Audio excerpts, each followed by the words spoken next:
स्वागत है आपकी अपने YouTube चैनल BRE स्टडी में। दोस्तों, आज की इस वीडियो में हम जनरल साइंस के उन सभी सवालों को समझेंगे जो आपके आने वाली सभी प्रतियोगी परीक्षाओं के लिए मोस्ट इंपॉर्टेंट है, खासकर railway NTPC M group D के लिए। तो आज का पहला सवाल है, लोलक की लंबाई घटाने पर किसी पेंडुलम की घड़ी पर इसका क्या प्रभाव पड़ेगा। तो लोलक की लंबाई घटाने पर जो है पेंडुलम घड़ी की स्पीड जो होती है तेज हो जाती है। अगला सवाल है कि दीर्घ रेडियो तरंगों की खोज किस वैज्ञानिक ने की थी। तो मार्कोनी ने जो है दीर्घ रेडियो तरंगों की खोज की थी। अगला सवाल है कि ध्वनि की प्रबलता किस पर निर्भर करती है। तो ध्वनि तरंगों के आयाम पर जो है ध्वनि की प्रबलता जो है निर्भर या फिर डिपेंड करती है। अगला सवाल है कि अवरक्त किरणें क्या हैं। तो अवरक्त किरणें जो है विद्युत चुंबकीय तरंग होती हैं और इनकी खोज जो की थी रिटर नामक विद्वान ने जो है इनकी खोज की थी। अगला सवाल है कि निर्वात में प्रकाश की स्पीड या फिर चाल कितनी होती है। तो निर्वात में प्रकाश की जो स्पीड होती है 3 × 10⁸ मीटर प्रति सेकंड होती है। अगला सवाल है कि अमाशय का कौन सा भाग भोजन को पेट में रोक कर रखने का कार्य करता है। तो अमाशय का जो फंडिक वाला भाग होता है भोजन को जो है पेट में रोक कर रखने का कार्य करता है। अगला सवाल है कि छोटी आंत का मध्य वाला भाग क्या कहा जाता है। तो आपको बताना है कि छोटी आंत का जो मध्य वाला या फिर बीच वाला भाग होता है उसे क्या कहा जाता है। तो छोटी आंत का मध्य वाला भाग जो कहलाता है जेजुनम कहलाता है और छोटी आंत का सबसे ऊपरी भाग यानी कि जहाँ से शुरुआत होती है उसे डियोडेनम कहा जाता है और छोटी आंत का सबसे निचला भाग होता है यानी कि अंतिम भाग जो होता है उसे इलियम कहा जाता है। अगला सवाल है कि कोशिका का अंग कौन सा अंग कोशिका को सुरक्षा प्रदान करता है। यानी कि आपको बताना है कि कोशिका का वह कौन सा अंग है जो कोशिका को सुरक्षा या फिर सेफ्टी प्रदान करता है। तो एंडोप्लाज्मिक रेटिकुलम जो होता है एक कोशिका को जो है सुरक्षा प्रदान या फिर सेफ्टी प्रदान करता है। अगला सवाल है क्रोमोसोम या फिर गुणसूत्र कोशिका के किस अंग में पाए जाते हैं। तो क्रोमोसूत्र या फिर गुणसूत्र जो होते हैं कोशिका के केंद्रक में पाए जाते हैं और केंद्रक को जो है कोशिका का जो है ब्रेन या फिर मस्तिष्क भी कहा जाता है। अगला सवाल है कोशिका के अंदर पाचन का कार्य इनमें से कौन करता है। तो आपको बताना है कि कोशिका के अंदर पाचन का कार्य कौन करता है। तो लाइसोसोम जो होता है कोशिका के अंदर जो है पाचन की क्रिया का कार्य करता है। अगला सवाल है कि सोडा का पीएच मान कितना होता है। तो सोडा का पीएच मान जो होता है 3 जो है सोडा का पीएच मान होता है। अगला सवाल है मेलाटोनिक और सेरोटोनिन हार्मोन का निर्माण कौन सी ग्रंथि करती है। तो मेलाटोनिन और सेरोटोनिन इन दोनों हार्मोन का निर्माण जो है हमारे शरीर में पीनियल ग्रंथि करती है और पीनियल ग्रंथि जो है हमारे मस्तिष्क में यह ग्रंथि पाई जाती है। अगला सवाल है कि कौन सी ग्रंथि महिलाओं के शरीर में दूध का निर्माण करती है।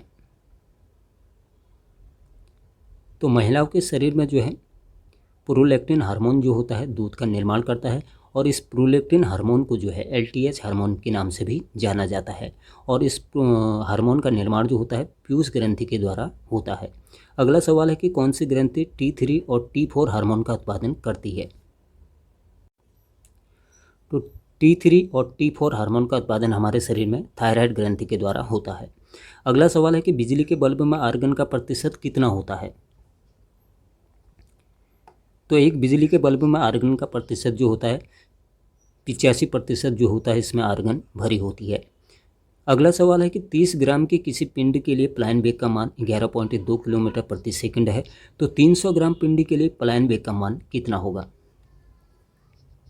तो 300 ग्राम पिंड के लिए भी पलायन वेग का मान जो है 11.2 किलोमीटर प्रति सेकंड होगा क्योंकि पलायन वेग जो होता है वस्तु के द्रव्यमान पर जो है निर्भर नहीं करता है। अगला सवाल है जब विस्थापन बल की दिशा में होगा तब कार्य का मान क्या होगा। तो जब भी विस्थापन जो है बल की दिशा में होता है तो कार्य का मान जो होता है महत्तम या फिर अधिकतम होता है। अगला सवाल है एक गेंद के संवेग को दोगुना करने पर उसकी गतिज ऊर्जा कितनी हो जाएगी।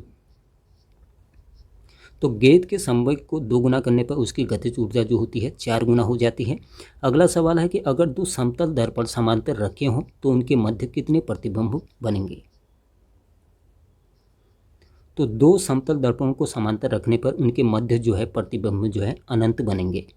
अगला सवाल है परमाणु का कौन सा कण नाभिक के चारों ओर वृत्ताकार मार्ग पर चक्कर लगाता है।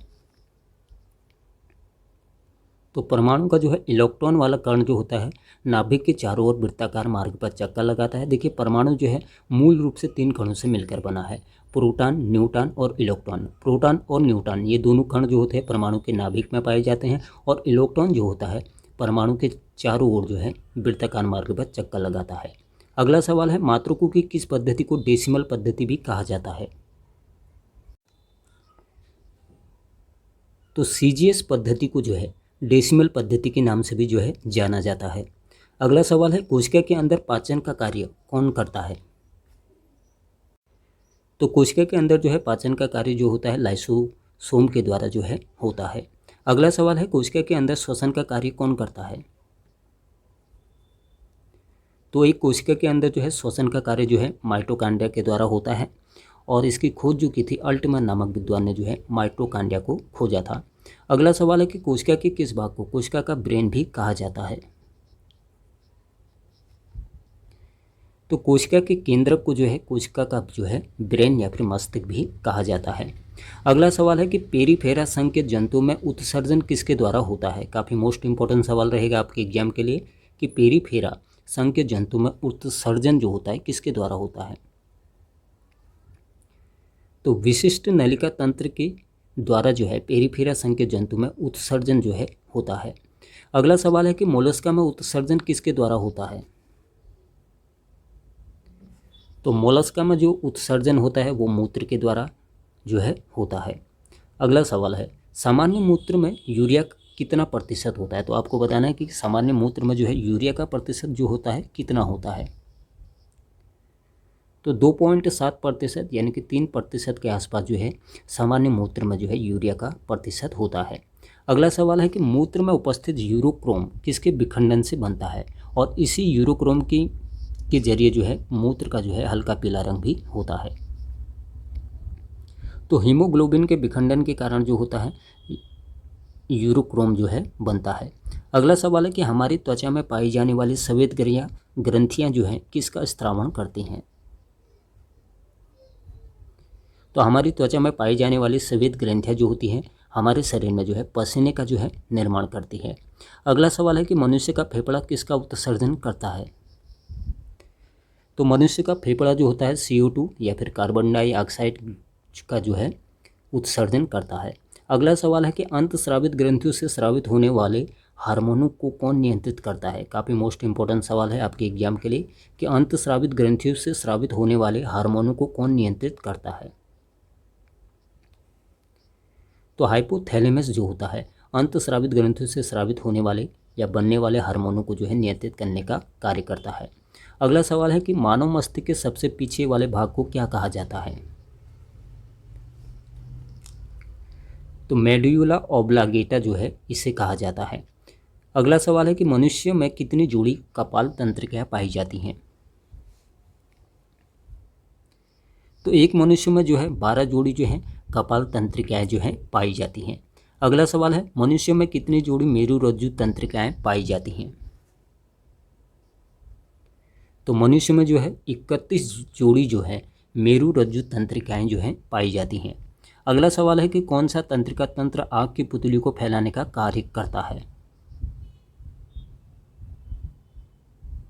तो अनुकंपित तंत्रिका तंत्र जो होता है हमारी आँख की पुतली को फैलाने का जो है कार्य करता है।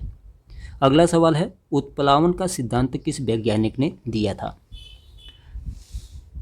तो उत्प्लावन बल का जो सिद्धांत जो दिया था आर्किमिडीज ने जो है यह सिद्धांत दिया था। अगला सवाल है, किसी वस्तु के संवेग किस पर निर्भर करता है? तो आपको बताना है कि किसी वस्तु का जो संवेग होता है वह किस पर निर्भर करता है। तो किसी वस्तु का जो संवेग होता है वस्तु के द्रव्यमान और वस्तु के वेग पर जो है इन दोनों पर जो है निर्भर करता है। अगला सवाल है कि चंद्रमा पर पलायन वेग का मान कितना है? तो चंद्रमा पर पलायन वेग का जो मान होता है 2.4 किलोमीटर पर सेकंड जो है वहाँ पर पलायन वेग का मान होता है, और पृथ्वी का जो पलायन वेग होता है 11.2 किलोमीटर प्रति सेकंड जो होता है पृथ्वी का पलायन वेग होता है। अगला सवाल है, घड़ी की घंटे वाली सुई का आवर्तकाल कितना होता है? तो घड़ी की घंटे वाली सुई का आवर्तकाल जो होता है 12 घंटे का जो होता है इसका आवर्तकाल होता है। अगला सवाल है कि आयाम का एसआई मात्रक क्या होता है। तो आयाम का एसआई मात्रक जो है, आयाम को जो है मीटर में मापा जाता है और इसे ए के द्वारा जो है प्रदर्शित किया जाता है। अगला सवाल है कि समतल दर्पण का रेखीय आवर्धन कितना होता है। तो एक समतल दर्पण का रेखीय आवर्धन जो होता है, एक जो है इसका आवर्धन होता है। अगला सवाल है कि टॉर्च और सर्च लाइट में किस दर्पण का प्रयोग किया जाता है। तो टॉर्च और सर्च लाइट में जो होता है मुख्य रूप से जो है अवतल दर्पण का जो है प्रयोग होता है। अगला सवाल है आनुवंशिकी की इकाई क्या है। तो आपको बताना है कि आनुवंशिकी की जो यूनिट होती है वो क्या होती है। तो आनुवंशिकी की जो यूनिट होती है वह होती है जीन। अगला सवाल है प्रकाश का वेग किस माध्यम में अधिकतम होता है। तो आपको बताना है कि प्रकाश का जो वेग होता है किस माध्यम में सबसे अधिकतम होता है। तो प्रकाश का वेग जो होता है विरल माध्यम में जो होता है सबसे ज़्यादा होता है। अगला सवाल है आमाशय के किस भाग में HCl का निर्माण होता है। तो आमाशय के कार्डियक वाले भाग में जो है HCl या फिर हाइड्रोक्लोरिक अम्ल का जो है निर्माण होता है। तो दोस्तों ये थे आज के कुछ मोस्ट इंपॉर्टेंट सवाल। आशा है आज की ये वीडियो आपके लिए यूजफुल रही होगी। मिलते हैं अपने अगले वीडियो के साथ, तब तक के लिए जय हिंद।